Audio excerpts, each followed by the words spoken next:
Hey guys, welcome to Nerdarchy for Nerds by Nerds. I'm Nericus Ryan. I'm staying joined by Nerex Steve, Nathan Ardark, Ted. Join us as we fight through this latest Unearthed Arcana.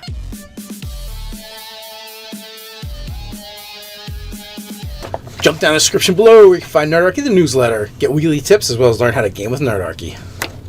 Alright, so we get yet another Unearthed Arcana. This time we're focusing on the fighter. And we get a deviation from the norm because now we get 4.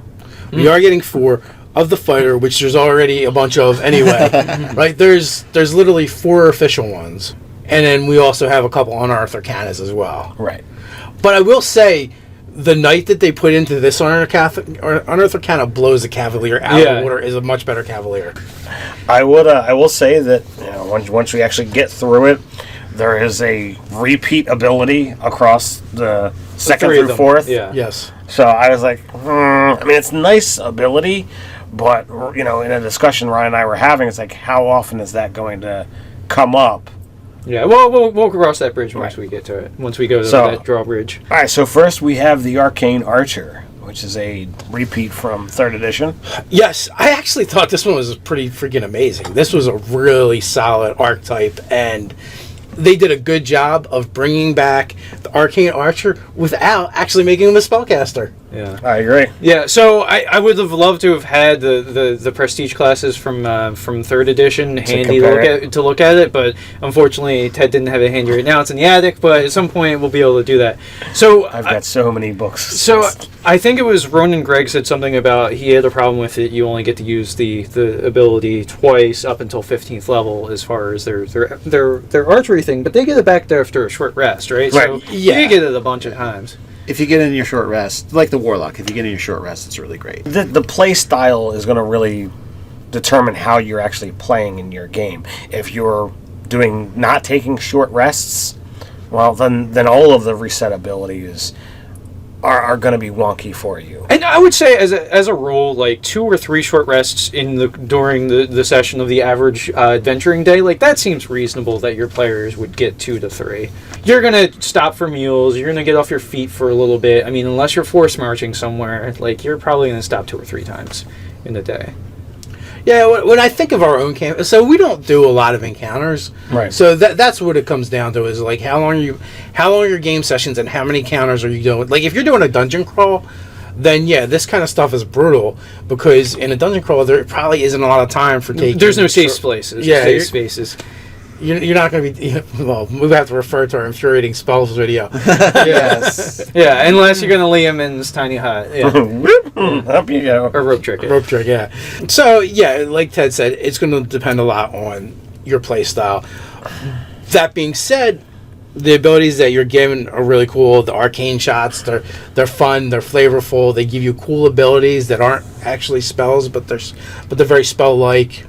Now, the fighters, they get their archetypes at 3rd level, correct? Yes. All right, so you get the ability to create a magic arrow at 3rd level, which, some of the other classes don't get the magic effect until much later. Typically 5th, 6th level, if I remember correctly. Yeah, 5th level is Druid and Monk.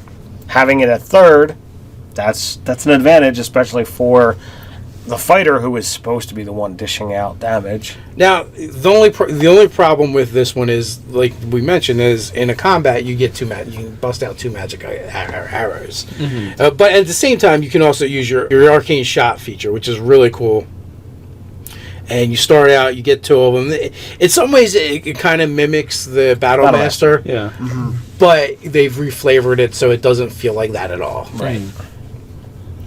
At 3rd level, you also get a couple skills. I like that part about it as well. You get 2 instead of 1, like the Battlemaster. So you're gonna get you're a little bit more versatile in that regards as far as fighters go. You're probably not going to ever run out of arrows once you hit 7th level because you can always just summon them. Yeah. Boom! I got arrows. So they kind of threw that in there. Well, that's a ribbon ability, but it's cool. Yeah, it's yeah. Well, 7th level across fighter is typically the ribbon ability. Yeah. 15th level, you get Ever Ready Arrow. Conjure forth a magic-infused arrow more often than before. 1 minute after expending the last remaining use of your arcane arrow, you gain 1 use of it. So So instead of being like every short rest, you're going to get basically Twice the combat. Well, no, twice, and then you'll have one a minute later. 1 arrow a minute always level, yeah. every minute is kind of the thing. You always at least have one in your back pocket if you have a minute between fights, basically. So this makes them a powerful drawn-out siege or campaign, kind of where you're on battlements or something. But for a regular adventure, you probably only get maybe one. Yeah, a unit of arcane archers would be of 15th level would be devastating. Oh yeah, 15th A level. unit of anything 15th level would be. So you get everyone's going to sing tales about you because you never run out of arrows and they do awesome things. Yeah, but no. That being said, like even at 3rd level, a unit of these guys in that instance where you literally could take a short rest, even though there's a war going on. You go out, you do your thing a couple times, and then they bring in the next shift, and then you just rotate them out. Yeah, no, that absolutely works, and I could absolutely see in the way that martial adept feat works. I could see a feat that gives you some of the capability of this build, as maybe you get 1 or 2 of the capabilities of the arrow and maybe a use per short rest or something like that. So to get the flavor of the arcane archer without going full bore into the archetype. Right. So when you use the arcane, your arcane shot, right? You always do the extra damage, the 2d6 force damage. You get the extra damage, and you get one of these effects. So that's the other thing. Like you're getting an effect that you like twice per short rest. You're doing 2d6 bonus damage. You're getting an effect. At 18th level, you get Deadly Shot, which increases it by...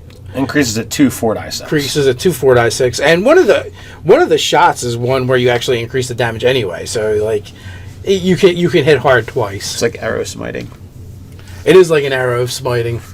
For that paladin that wanted to be ranged that couldn't, so he had to be a fighter. You get a list of arcane shots. You have Beguiling Arrow, you have Brute Bane Arrow, you have Bursting Arrow, Defending Arrow, Grasping Arrow, Piercing Arrow, Seeking Arrow, Shadow Arrow. And they have a multitude of different combat control effects, basically, or they do more damage. Less options than the Battlemaster, but all things that are geared specifically towards ranged stuff. I think it's pretty cool, and because it's magic related, you can do things that differ from what the Battlemaster does. Well, and the other thing is, I believe most, if not all of these, no saving throw. Right. The effect just happens. Well, yeah, because it's like anything you have to roll to hit to use the ability, it just happens. So that's kind of what they went with that. I mean, it being a kicker ability, because the damage is already happening, the saving throw is justifiable, but they're like, this is the core mechanic of this class. Right. So let's just have it happen. Yeah, so it makes sense. They're cool. I don't think we need to go over each individual one. Arrow. But the Seeking Arrow, I will say, it's very Robin Hood Men in Tights. Like when he fires the shot at the target, he the guy tips his arrow, and then this is the Patriot Arrow, and loops back around, goes under the stands, and then explodes out the back of the target. Well, or if you're into Guardians of the Galaxy, Yondu from the comics could whistle, like his race could they were like shamans, but they could whistle and control the arrows. Yeah. He does a little bit of in Guardians of the Galaxy, the movie too, where he just throws it in the air and he gives the whistle, and it just like. Spoiler, by the way. The second one's about to come out. You're not a real fan if you haven't seen it yet. Anyway. There we go. All right, so then we move on to the Knight, and as you guys mentioned, that the Knight kicks the Cavalier's butt. Oh yeah, this is way better. It's way more thematic. It's cooler. I would want to play this archetype. It's pretty bad. So, if you don't want to be a religiously high holy roller paladin, the Knight is a nice alternative. 3rd level, you get Born to the Saddle. Dismounting only costs you 5 feet instead of the half. And you always land on your feet. And you always land on your feet, unless you're incapacitated. Or you fall more than 10 feet. The nice thing with the mounted stuff, they made them ribbon abilities, so that it adds to it, but it's not a core mechanic because you're not always in the saddle. Unless you're a small character, you're not going to be using it very often. And we have yet another marking situation, which harkens back to 4th edition. Yes. Oh, I mark him. So I'm certain there's people that are gonna, raise eyebrows or raise a stink at the mechanic, being there. Well, that being said, there's a lot of people that just out and out skipped 4th edition because of what they were hearing about it. Right. Yeah. And there's lots of new people that have just started playing, and there's people that haven't really played since 2nd edition that have come back to this edition, and so marking may not really... I was talking... Then there's just a certain number of people that miss certain things from 4th edition. So that's going to please those people. So, I think by and large... I talked to somebody, earlier that's like, yeah, I played 1, I played 3, I played 5. Yeah. I skipped the evens. Yeah. Was it Ty? I think Ty said Ty. that. Well, I passed my knowledge Ty check. Yeah. Crit! So with when you mark the target, they have a disadvantage to attack anyone other than yourself. Unless they can't be frightened, then they're immune to this ability. They're like, up yours, buddy. You're not so scary. Yeah. Yeah. Hey, guy. No marking those golems. Sorry. So does that mean you're basically up on them and you're always harrying them? You're always in contact. You're with in their them. face. Yeah, your blade's always there. They smack them around. So the way this is worded, though, I think the mark and several other things are going to take effect even with forced movement, because attacks of opportunity do not Correct. Come into play during forced movement. But the way this is worded, unless there's just it just says if they move. Yes. Right. And it's like, wait a second, they move a foot. There is no foot increments. It's 5 blocks. Yeah, so if they're remotely pushed, If you're playing Theory of the Mind and you're not using it, so in some ways they really have gotten away from the grid and things that could be construed as 4th editionisms. Well, so the idea of basically if they move a foot is, say, a Thunderwave spell effects, like them falling prone, or I guess it's the push. It's the push, but there might be other spells that knock somebody prone. If they're knocked prone, kind of that's moving a foot because they were standing and now they're not. So you can swipe them on the way down, like in some of these abilities. Yeah, I would so think. if they fall for any reason, they're gonna. You're a masterful swordsman and you're ready to take advantage of whatever happens. Yeah, if they move, you get an extra attack, you get a bonus on that damage. I think it's cool, it's useful. It gives you another use for your reaction, but we do get into a wonky situation here. So with there's this a ability. couple of these things spread throughout this document, and I don't know whether I've brought you around to my way of thinking, but my interpretation of this is it says you can use your reaction to do this thing, and there's a couple of them that Can we read the exact Yeah, we should verbiage? actually read it. You can make this special attack even if you have already expended your reaction this round. Okay, that makes sense to me. But not if you have already used your reaction this turn. It's like, what? Round, turn, how, what? It's really weird. It is very weird. So maybe it should be the other way around. Maybe it should be you can use it within the turn, but maybe you only get one reaction on your turn and another reaction at another time. So the way I interpret it is you have your round, you have your individual thing that you're doing, and then there's the turn where everybody has a chance to go. So let's suppose you are a fighter wizard and you have the ability to use the shield spell. Someone's attacked you. You've used your reaction to cast shield. And you use it on their round. Right. Like when they were going. And then this happens, and you now have the ability to use this thing, but you've already used your reaction so far, so you're still allowed to do this. Yeah. Now, if for some reason multiple enemies are going, and you have already used this ability, and somehow it's triggered again, because you've already used it this turn, you don't get to do it again. That's my interpretation, and it's... They need cleaner verbiage, but that seems like And it makes sense because you can use it up to 3 times before a short rest or a long rest. So the idea is you can't spam it on the same time. Yeah. And it's funny too, I was thinking about with feat design, something that maybe let you do something that could essentially give you a bonus reaction in the round to do a certain thing. We'll see if that might be a thing that happens in the design logic, because it's creeping in right here. Well, I mean, we've already house ruled weapons of speed. Essentially gives you a bonus action just for that weapon. I don't know. You guys, you can please explain it to me down in the comments below. In the argument section. Can we have Jeremy Crawford to come over here and leave a comment for us and explain it? So then we move on to 7th level, the Noble Cavalry. So, Chris Calvary, this one goes out to you, obviously. But they spelled his name wrong. Yeah, I don't know. Wah wah. So at 7th level, you get some proficiencies. You get 2 of animal handling, history, insight, persuasion, religion, or a language. So if you're playing a human or a half-elf, a knight or arcane archer at this point, you're actually pretty skillful for a warrior character. Absolutely. Which is kind of cool. I'm digging on that. Proficiencies are always a good thing, and to have them be versatile enough to be like, okay, here's a range of skills or language. And we're also talking about that 7th level ribbon ability. Well, this is actually a pretty good one. Yeah. So with that, we move on to hold the line. Hold.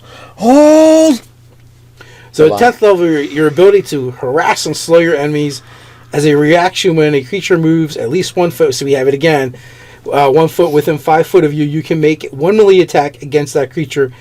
If you hit that attack's weapon, deal extra damage to the target equal to half your fighter level. The target's speed is reduced to 0 for the end of the turn. So it's almost like Sentinel. You know, the only thing that kind of sucks about that is that specification of within 5 feet, because if you're using a reach weapon, like, it would have been kind of cool to do this with a halberd or glaive or something like that. If they would have changed it within melee reach or something. Yeah, within reach of your weapon, within weapon reach or something like that.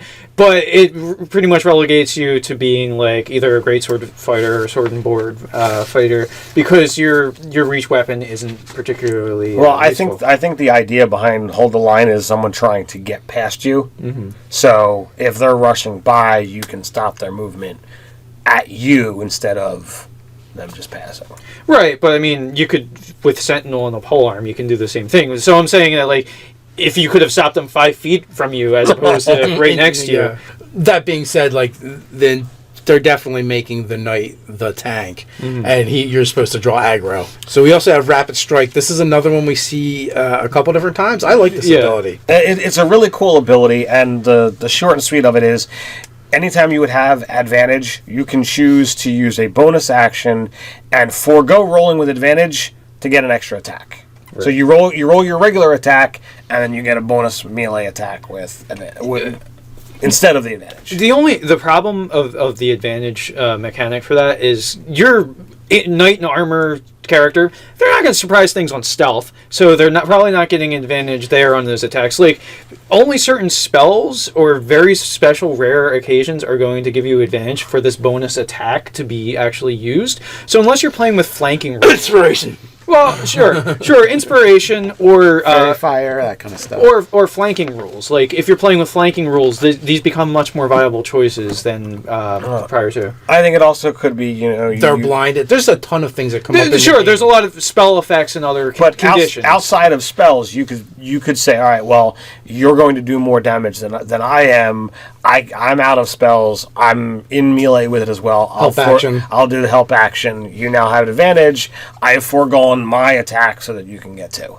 Yeah, okay. Those are the rare instances, but you definitely have to strategize to how. Well, I mean, I don't think they're that rare when you can list like a laundry list of them. So accept all that. It's like basically like the life of Brian. With what besides all that, what have the Romans done for us? Nothing. So sanitation. I like it anyway. I think it's cool. Action economy is more of the problem, in my opinion, than anything. I'm just kind of, as I said, saddened to the fact that it's in the samurai and in the sharpshooter. It's like, all right, can we vary it up a little bit? Yeah, vary it up. I mean, it's a nice ability. It happens at 15th level. Getting an extra attack that you might not be able to use. Hey, sure, use those bonus actions. Cool stuff. So I will say the thing about the knight is like the master of the reaction for a fighter type, because Defender's Blade at 18th level, yet another use of their reaction. Right, they actually have too many ways to use the reaction, in my opinion. Which is why I believe they have that mechanic of you can only use your reaction this turn, or you can use your reaction this turn for each of these things. Right, because each of them has that wording of, if you've already used your reaction for something else, you can still do it for this, as long as you haven't done this turn. Basically, I think a better wording would basically be like, okay, you can take an attack of opportunity in the turn, and you can also trigger your reaction ability to do this other thing. So, like, this way it's saying, An attack of opportunity is a different thing than any of the suite of abilities you have based on enemy movement. Right.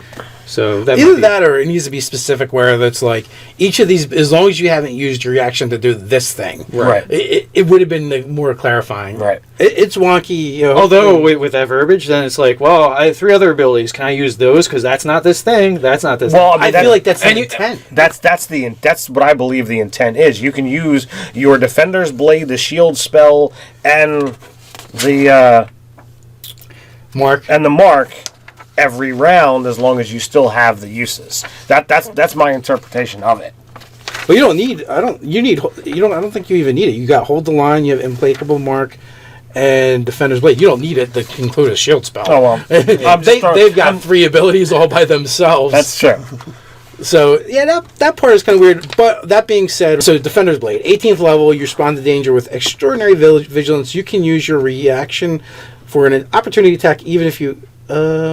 Even if you already expended the So it's reaction just itself. for a regular attack of opportunity. Okay, but in addition to that, you also get a +1 bonus while wearing heavy armor. which is pretty cool. Yeah. Yes, especially if you just happen to. I feel like the knight is the one that would go defensive anyway. Yeah, take the +1 from defender, then +2 shield, and then plate mail armor. Yeah, without any magic. Well, it's I a mean, it is 22. 18th level, but without any magic, it's 22. Not too shabby. So with that, we move right on. There's a little sidebar note on Samurai Knights and history. Which is like, hey, dicks, look, we're just making fantasy knights and samurai. Don't go, such did this. Yaki Mikakawa did this thing as a samurai, and Sir Arthur Dane did this other thing, and this is complete Yeah, bullshit. they're like, They're insulating. we are actually, our reference point is movies and comic books. Deal with it. Yeah, exactly. History nerd. Yeah. Pretty awesome. So at 3rd level, they get Fighting Spirit. You can use your bonus action. As a bonus action on your turn, you can give yourself 2 benefits. You get advantage on all attack rolls and resistance to bludgeoning, piercing, and slashing damage. And it lasts a turn. So there's no limit. So, I do magic damage. Doesn't matter. You still get resistance. Lasts a turn. You can use the feature 3 times per rest. Pretty awesome in my opinion. You basically become you're like a fighter barbarian, like, except for a discipline. For 1 version of round. that. Yeah. For 1 round. For 1 round. 3 rounds per rest, Yeah, man. yeah, so you can do it. Most encounters are going to be three rounds or less. Most. Well, Yeah. getting advantage on attack rolls, plus being a fighter, you're going to have action surges, and plus the rapid strike ability that they get later, which is very similar to the rapid. This which one is- gets to use it much more yes, often because they get to make situations like, I want to be able to do this turn. Bam. Well, the problem with that Rapid Strike is Rapid Strike requires a bonus action, yeah. and Fighting Spirit requires a bonus action. Yeah. So- Okay, never mind then. Yeah, Well, advantage on all your attacks as a fighter is really nice. Yeah, Just to be able to call it whenever you feel like it, right? yeah. I'll do it now. Yeah, you can definitely Ginsu, and for that round, the resistance is going to be pretty sweet as well. Right. Elegant Courtier, so Courtier, 7th level again. This is what we're calling the ribbon ability, and as with all the other ones, it's just going to give you more proficiency. Well, and the wisdom bonus to charisma yeah, checks, yeah. because a fighter is more likely to give themselves a higher wisdom than a charisma. So having that bonus is super handy. Yeah, it's very specific though, but yeah, I agree. It is a nice little add-on, and it also differentiates it from the other ones. You can add your wisdom modifier to any charisma check you make to persuade or please a noble or anyone of high social station. So it's very specific, but it's kind of cool and thematic. Yeah, it's nifty. And So getting 2 stat modifiers to a skill in specific situations is cool. Now, wisdom and charisma are usually not ones that you have high stats in if you're playing the fightery type, but it's a way of compensating, in my opinion. yeah, Compensating for something. yeah, and they get a skill, and we're good with that. And then we move on to Right, and Unbreakable Will. alternatively, they could also swap that skill for a language. Yeah. I believe the knight can do the same as well. Yes. Yeah, all of them, they gave them the out of like, well, if you got this from other sources, then you can just take a language. So it's kind of cool. Unbreakable Will. So that's the 10th level ability. Your superior willpower allows you to shrug off mind-assaulting effects. You gain proficiency in wisdom saving throws. If you have already had proficiency, you gain proficiency in intelligence or charisma saving throws. Choose one. That's actually a pretty badass ability. Getting an extra saving throw proficiency. Yes. That is Massive, awesome. yeah. Like, if I was playing a samurai, it just makes me want to take resilient. just because it's not really a skill that I often think about taking. But to be very insulated from a lot of saving throws, Yeah, you're, like, it's kinda proficient cool. in everything. Yeah, as a fighter, you have strength and con already. Adding wisdom to that is the other good saving throw. And take dexterity would be the other. Was resilient. Yeah, you've got all the main ones covered. I'm just not proficient in intelligence and charisma. How often are those going to come up? You fight Every illusions. time now. Illusions Elephants all the time. everywhere. So then we move on to Rapid Strike, as we've gone over before. This is the one where you can get rid of the advantage. It almost seems super cool here, but it's not. You know who really pairs well with all these Rapid Striker? Battlemaster. The Mastermind and the Mastermind. Oh, yes. Yeah, because as a bonus action, he can say, hey, you have advantage on your next strike. Oh, look, there's somewhere else that you can get advantage. there we Or are. a battle master that's tripping and doing things like that. Or anybody that's prone, really. Although you're kind of a shitty knight or samurai if you're beating the crap out of downed intelligent foes. Monsters is one thing, but you're a real shit samurai if you're like, oh, he's down, let me murder him. Well, unless you're playing Gregor Clegane as a knight. Yeah. Hey, there's a reason why they say he fell. It's it's kind of basically saying he died. Yeah. Because they went like this. When he all fell right, in. now this kind of goes back to what they said earlier. It kind of goes against what they said. Samurai knights in history, right? Yeah. But the truth of the matter is, in actual medieval combat, the idea was to get the guy down so you could kill him. Yeah. Because of the armor, that was Right. the most effective way. They would smash the joint on the armor to make it inoperable. They would knock them over so they could get a stiletto through the visor. So even though you say that, the truth of the matter was they would knock them over to kill them. All right, this is a deeper debate, but there really weren't that many knights because it was so expensive to outfit them. To be a knight, Most yeah. people were foot soldiers that would do all the stabbing. Like the knight would do the dirty work of knocking them down. They wouldn't sully themselves. It was the guys with the pikes and like the daggers that would go stiletto them. So because All the right. knight, yeah. Anyway. Now we move on to the 18th level ability, and in my opinion, the best thing of all of this entire document: Strength Before Death. At 18th level, when you would be knocked to 0 hit points or below, you can interrupt the entire initiative order and say, you know what? Before I take this damage, I'm going to take a full turn. I'm gonna let you finish, but first, and you go all Kanye on them. No. You don't get to finish. Yeah. Everything stops, and Yes. you get to all right. I'm a fighter. Now I've got the ability to either let me insert some way to save myself, or I'm just going to go hog wild. You mean like second wind? Well, maybe the second wind might not be enough hit points to It's gonna save be- you. It's better to take everyone 18? with you. I think. 18. It's a bonus action. The second wind.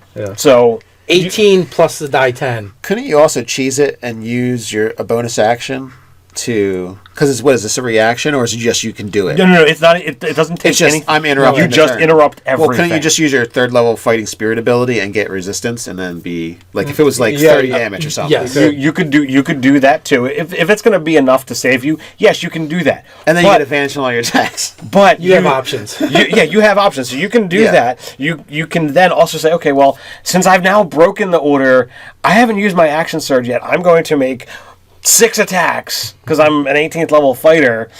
Because I'm gonna, rah! Yeah, but I mean, this is very like cinematic of like the samurai that goes out and is like taking arrow after arrow after arrow after arrow and like just cutting people down. That's 4 times 2. That would be 8 attacks. Oh, I'm sorry. I thought. Yeah, 8 attacks then. I didn't realize it went up to 4 at that level. It does go up to 4. Now, I don't know what level they get the 4th attack, but by 18th, I'm thinking they probably have it. Yeah, and like Ryan said, it is very somatic with the samurai, going ballistic, right before the end. But he's got 2 ways that may or may not have just saved him anyway, so he can keep going, which is kind of ridiculous. And my question is that an extra bonus action, right? Because it says you immediately take a new turn, right? You take a turn. That's so include you everything. would still have your turn in the scope of you'd have your round in the scope of the turn wherever the initiative order fell. Just for that moment, you insert an extra block and round of actions. Now, here's why I asked. The question is, right, you've already used your bonus action to use Fighting Spirit to give yourself advantage on all your attacks. Does that apply to this turn?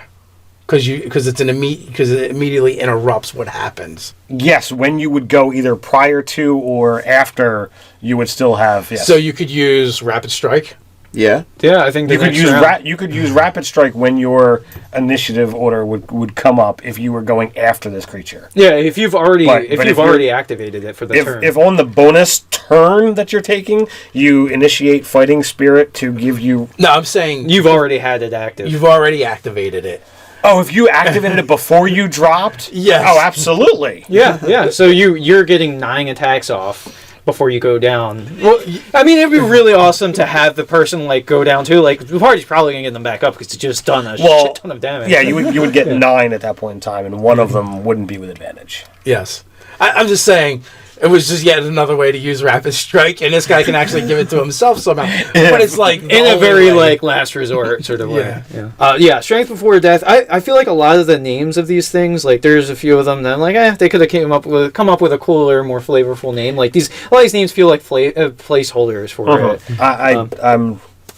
No, I can't say enough good things about Strength Before But Death. I don't know, not on the Samurai, like Rapid Strike is they've used it throughout. So Yeah, the Rapid Strike one is like the lamest name for Samurai, but all the other ones work. Unbreakable Fighting Will. Spirit, Elegant Courtier, Unbreakable Will, Strength Before Death. So with that, we're moving on to Sharpshooter, and Sharpshooter and Knight. There's one instance where I kind of I take issue with one of their special abilities for the same reason. Okay. let's go into it. So let's go right to Steady Aim, and then I can jump into that part. So basically on Steady Aim, it gives them, they can activate it as a bonus action, and it gives them 2 different effects that they then get to target an individual. The attack ignores half and 3/4 cover, and on each hit they do plus 2 damage and half their fighter level. So it's kind of like, it's like a mark, right? It's kind of like a ranged mark, because you pick the creature and then you activate this as a bonus action, in a sense. I'm gonna read Steady. And so here's where I take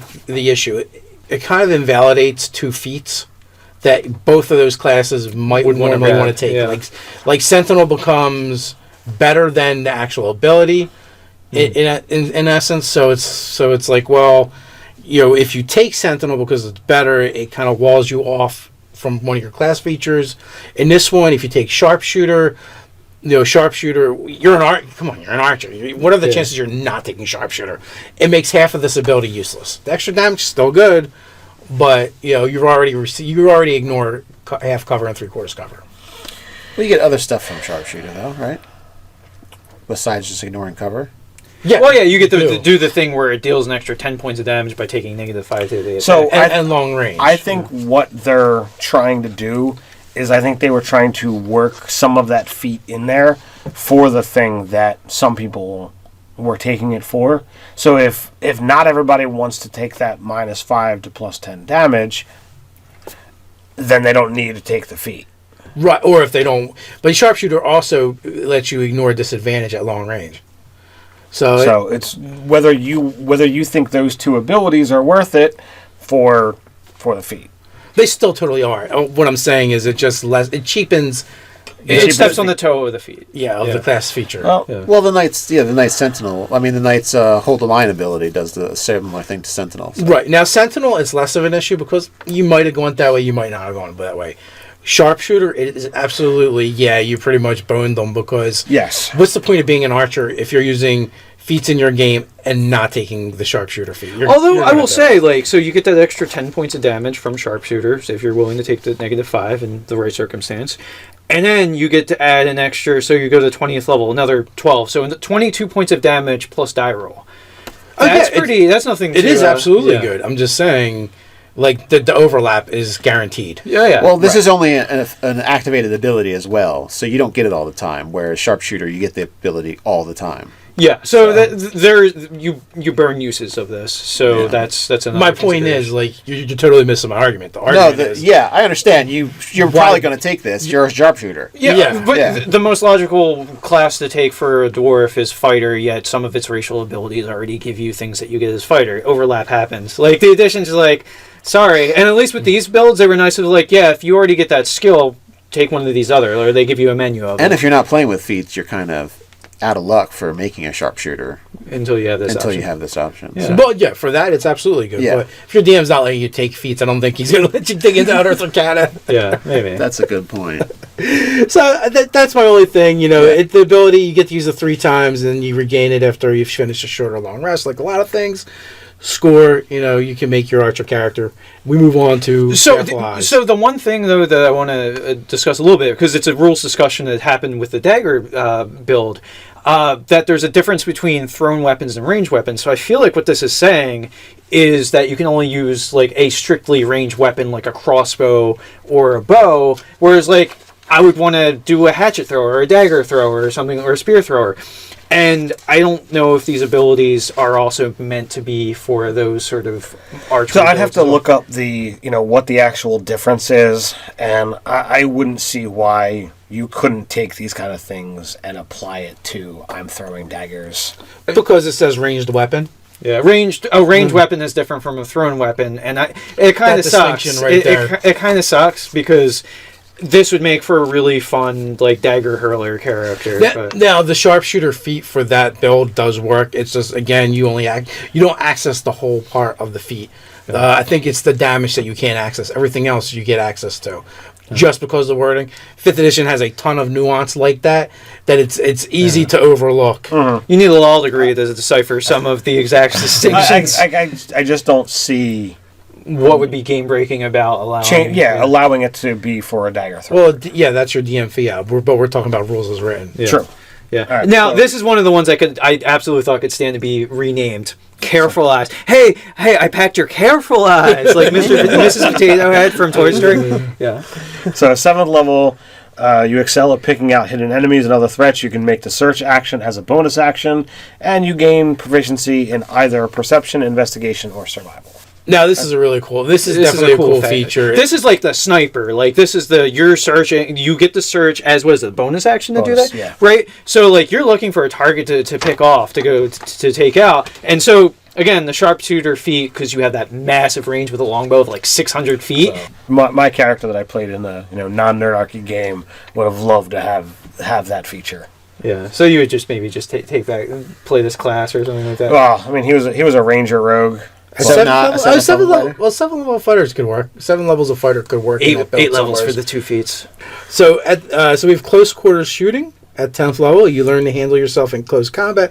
Making a ranged attack roll within 5 feet of your enemy doesn't impose disadvantage on your attack roll. So this is cool because you don't have to take crossbow expert now to get that benefit. You're going to get it as part of your class. Although that being said, you do need crossbow expert to deal with the loading part of like say a heavy crossbow. So you're going to want to pick up that feat anyway. No, I'm saying crossbow expert actually works for other ranged weapons as well. Yeah. Well, even spellcasting. The loading feature is removing that is priority number 1 for a crossbow oriented archer. Yes.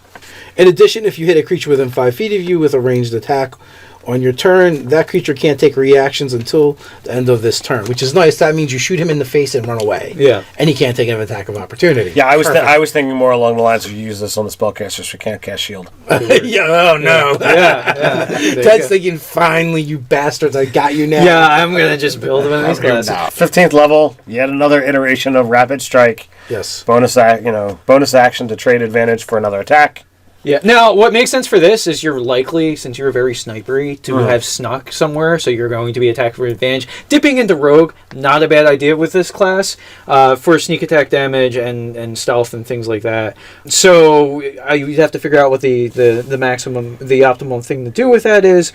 But that being said, you're likely to give yourself advantage from attacking from cover. Right. Mm-hmm. And then lastly, we go into Snapshot. Starting at 18th level, you are ever ready to spring into action. If you take the attack action on your first turn of a combat, you can make 1 additional ranged attack as part of that action. 5 attacks. Yeah. Yeah. Gotta have the arrows in your hand for that one.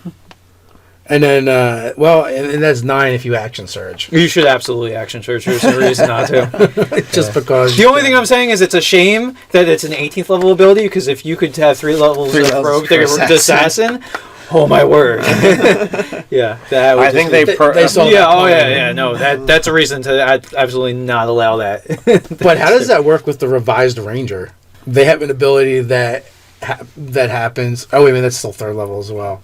Yeah, That so doesn't matter. Yeah, then it's not an issue. if it's well, you know what? I don't know if it's the archetype or if it's the base class because it's an Unearthed Arcana as well, and I kind of think it's the first. No, level I think ability. it's the first level ability they get where they totally Ambusher or something Yeah, like that. where they've totally retconned. What's the first level ability? Terrain, something terrain. Natural Explorer. Natural Explorer. Yeah. That's right. Natural, and I didn't even have the right word for that. So Natural Explorer. I mean, they went a little too far, but yeah, the Ambusher part is a part of that first level ability. So You'd have to look and see how that Snapshot stacks might with that. be really If you're making a 20th level character or whatever, Yeah. And you can always dip for one level, and it doesn't really hurt anything as far as your character builds. There you go. You want the machine gun with the longbow. That's how you can do it.